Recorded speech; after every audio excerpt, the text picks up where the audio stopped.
تو رسول اللہ صلی اللہ علیہ وسلم نے گھریلو زندگی کے بارے میں ایک بنیادی اصول دیا، اور آپ علیہ الصلوۃ والسلام نے فرمایا تنکح المرأة، عورت سے جو نکاح ہوتا ہے 4 چیزیں دیکھی جاتی ہیں۔ ایک، مال دیکھا جاتا ہے، دوسرا حسب دیکھا جاتا ہے، تیسرا جمال دیکھا جاتا ہے، اور چوتھا دین دیکھا جاتا ہے۔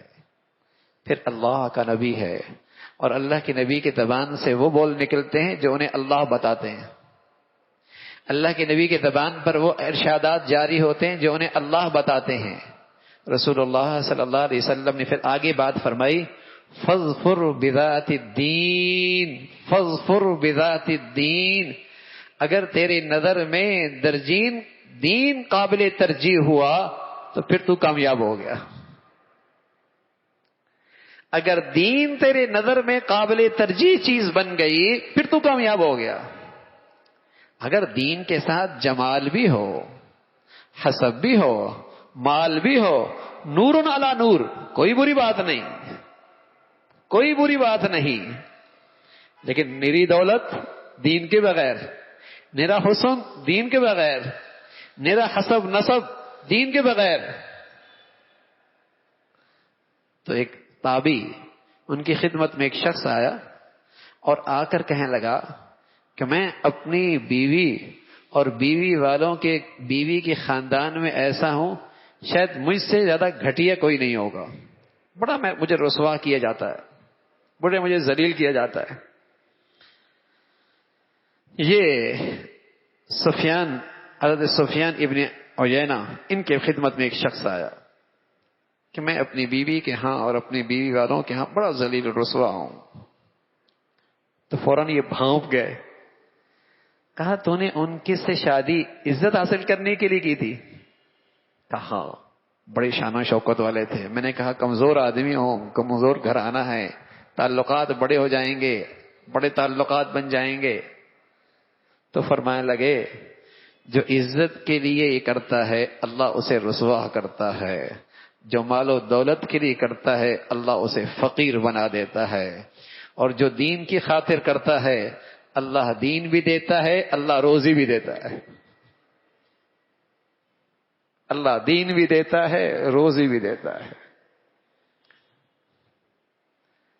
تو اس ازواجی زندگی کی خوبصورتی، اس عمارت کی بنیاد کس پہ کھڑی ہے؟ کیا ترجیح کیا تھی؟ چلو اب تو شادی ہو گئی، تو میاں شادی کے بعد بھی تو پہلی ترجیح دینداری بنائی جائے۔ جب تک وہ مرد کچھ بھی کرتا رہے عورت کو بھی فکر نہیں ہوتی، لیکن جہاں معاملہ اس کی ذات کا آتا ہے اب اسے پریشانی شروع ہو جاتی ہے۔ تو میاں پہلے اس کی دینداری کی فکر کیوں نہیں کی؟ وہ عورت کچھ بھی کرتی رہے، جب معاملہ اس شوہر کی عزت کا آ جاتا ہے اب اسے فکر ہوتی، ارے میاں پہلے اس کی دینداری کی فکر کیوں نہیں کی؟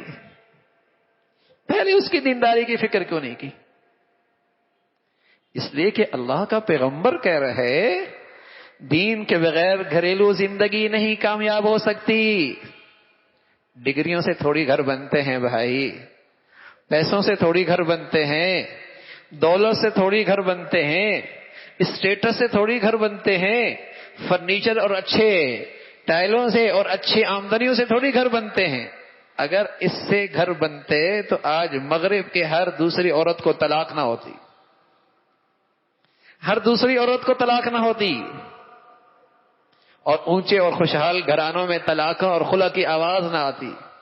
کبھی عدالتوں کا رخ ہو، سنیے ذرا کسی وکیل سے بتائے گا کہ 99% کیسز عدالتوں میں طلاق اور خلا کے ہیں، 99%۔ کس طرف ہمارا معاشرہ جا رہا، کس بربادی اور ہلاکت کی طرف۔ دین سے گھر بنتے ہیں، اور دین صرف نماز کا نام نہیں ہے، صرف نماز کا نام نہیں ہے، صرف داڑھی ٹوپی کا نام دینداری نہیں ہے۔ دین نام ہے، خلوت ہے، تنہائی ہے، تاریکی ہے، قانون کے رس سے دور ہے، دنیا کے نظروں سے اوجھل ہے، اللہ کا خوف اسے دامن گیر ہے، کسی کا حق نہیں ضائع کرتا۔